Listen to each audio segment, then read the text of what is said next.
So testing is a fundamental tool used to prevent project failure. One challenge is that the project failure can come from many different resources. In order to provide the greatest possible protection against the project failure, it is necessary to look at all the potential failure sources. Up to this point, we have been focusing on technical failure and usability failure.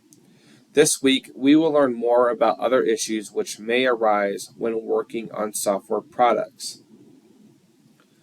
Software development is an activity that uses a variety of technical advancements and requires a high level of knowledge. Because of these and other factors, every software development project contains elements of uncertainty. This is known as project risk. The success of a software development project depends quite heavily on the amount of risk that corresponds to each project activity. As a project manager or even as a software engineer, it's not enough to merely be aware of the risk. To achieve a successful outcome, project leadership must identify, assess, prioritize, and manage all the major risks. This is what we will be discussing this week. The reading this week will consist of 2 chapters. One chapter will focus on risk management, and the other on testing for software security. And you can find those links here inside Canvas.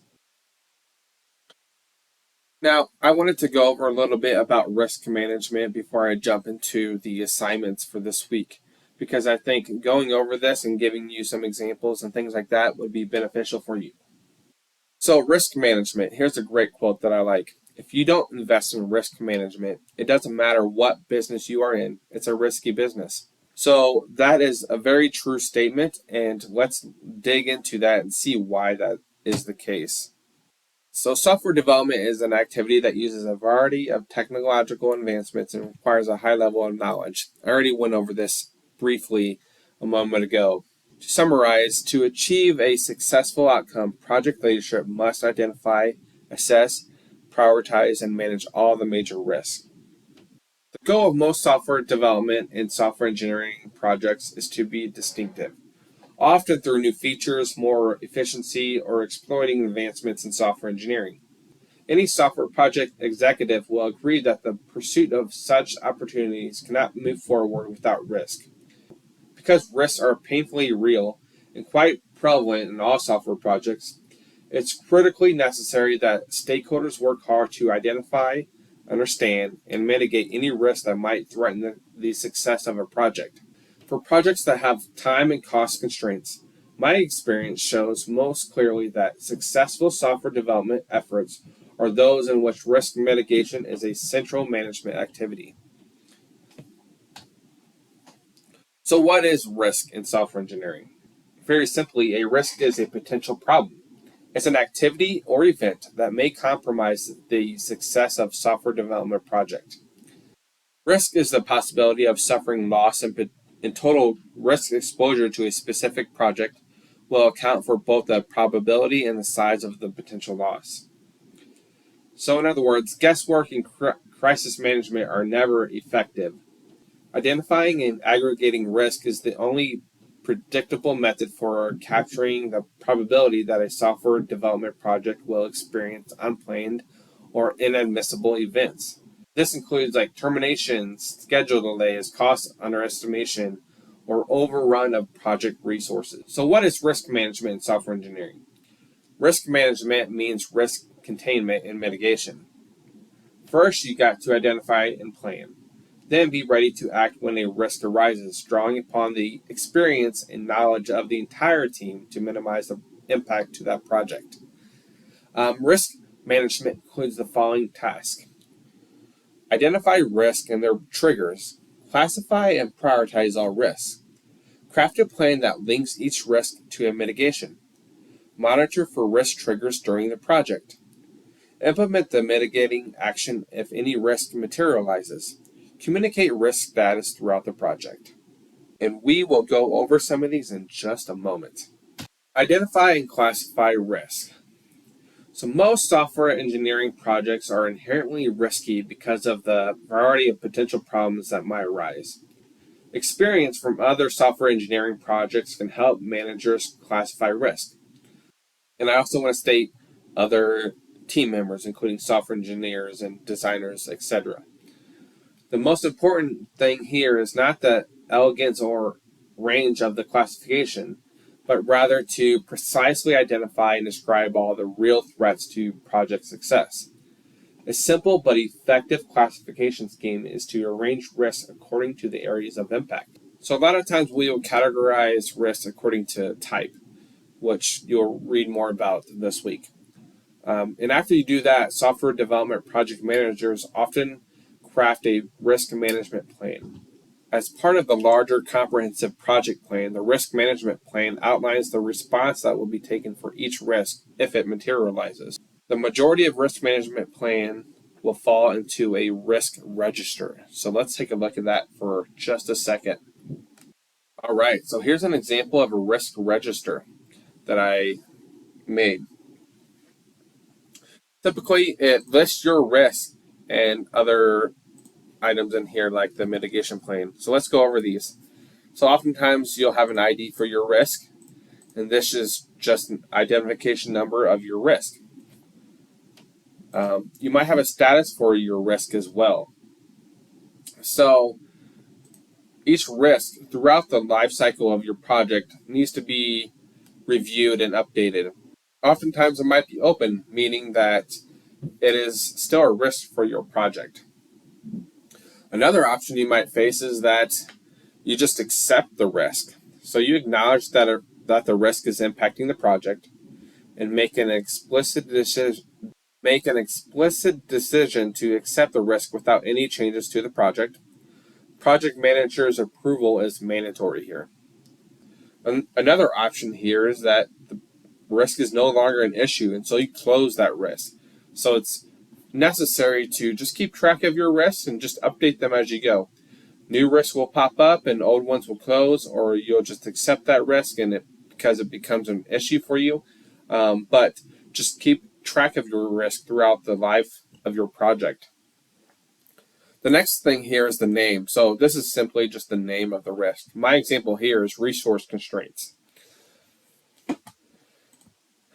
The risk description. So provide a brief description of your risk that anyone can understand. So in my example, there will be resource constraints on the project to competing resources time with other projects. Next is impact. Outline the potential impact that the risk can have on your project. Next is the mitigation plan. What can be done to lower or eliminate the impact of probability? So there's many different things that you can do here depending on your specific risk. And one guidance that I have here is a lot of times project managers will be the ones updating the risk register, but really it's a team activity. So the mitigation plan should be discussed with the entire team, and the entire team should be the one agreeing on the mitigation plan. Sometimes you're able to avoid the plan. Sometimes you're going to just acknowledge that risk is impacting the project. In other words, you're going to just accept it. Sometimes you can control the risk to minimize the impact or reduce the intensity of the risk. Sometimes you can even transfer the risk. So you implement an organizational shift in accountability, responsibility, or authority to other stakeholders that will accept that risk. And sometimes you just have to continue to monitor the risk. Often suitable for low-impact risks, though, monitoring the project environment for potential increases the impact of the risk. Next, you have risk response. So you are going to describe what your reaction to the risk is in order to quell it. So for my specific example here, it says discuss with resources managers regarding resource availability. Determine if resources can have more availability, or determine if additional resources will be needed or if delay in product is necessary. So this is just a simple example for resource constraints. So the biggest thing there is once the risk becomes an issue, you have to have a response plan for that. Next, we have frequency. So we are going to define the priority of the risk, how likely it is to affect your project. So depending on your risk, in this specific example, we have very likely, likely, moderate, unlikely, and rare. And the table up here will help you to kind of see how big of a risk your risk really is.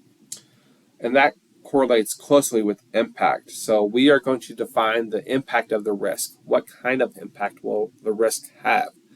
So in this specific table, we have the major, minor, extreme, moderate, and trivial.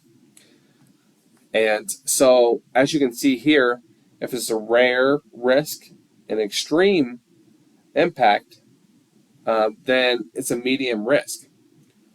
But as you can see, it could be a moderate impact or very likely to happen, and that's going to be a high risk, and you're going to have to be and you're going to have to pay special attention to that risk.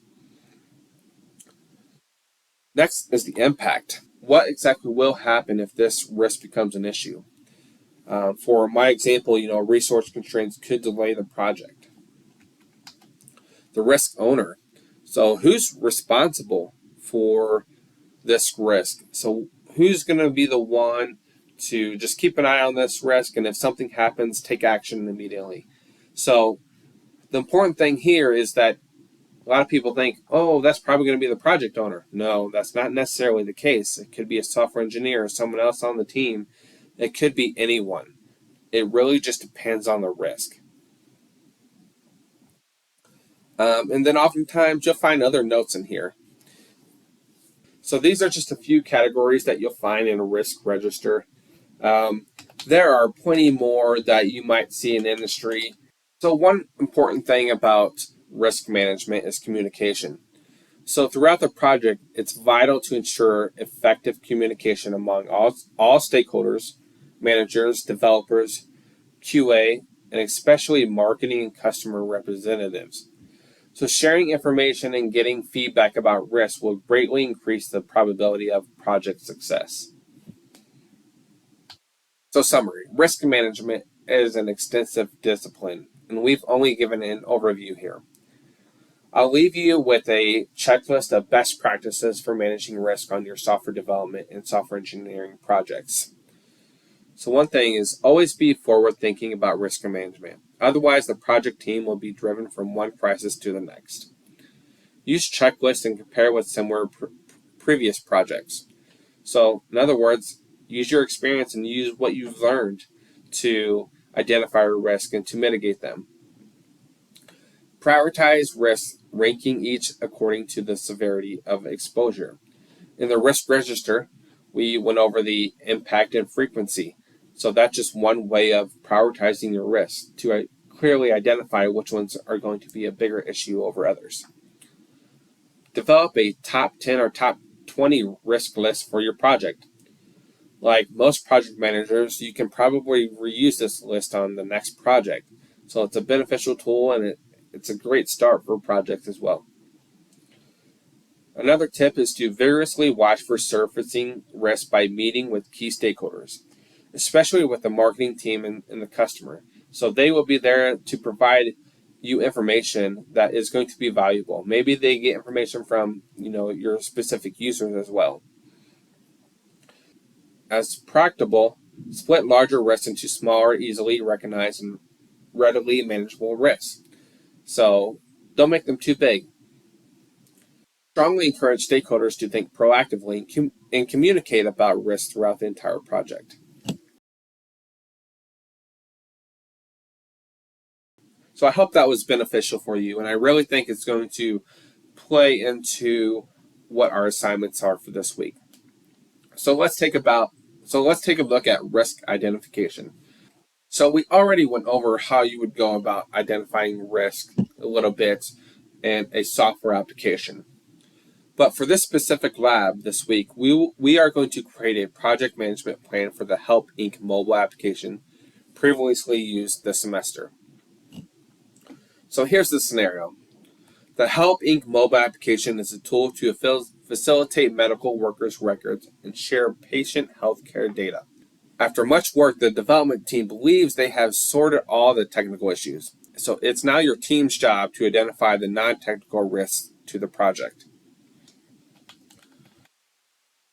So risk to our project can come from a variety of resources, and they list them here. So medical, governmental, political, academic, corporate, military, religious, and others. So here are some great points for you to look at regarding the help application. These risks can manifest themselves in a variety of different types: security, ethical, financial, legal, and other. So as a hint, these are great ways of getting the different types and really categorizing your risk. I mentioned that in the slides that I was going over, that this is an important part of risk management, and you will be using that, what we learned in this assignment. So we are going to create a risk report. So with your partners, come up with a complete and comprehensive list of risks to our Help Inc. mobile application. Each risk should contain the following information: the name, the source, medical, governmental, political, etc., the type, the severity, ethical, financial, or legal. The severity.